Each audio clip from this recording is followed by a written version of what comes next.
পরোটা করছি। এই ময়দা, লবণ নিয়েছি, তেল নিয়েছি, আর এবারে নেব চিনি। এই চিনি দিচ্ছি। চিনি দেওয়ার পর দই দেব।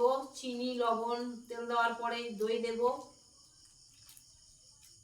এটা দই পরোটা। দই পরোটা করতে গেলে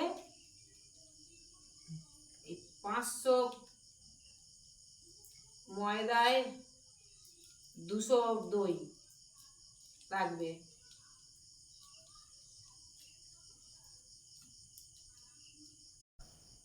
এই দই দিয়ে এই ময়দাটাকে মেখে নেব পরোটা করার জন্য। দুর্দান্ত লাগবে।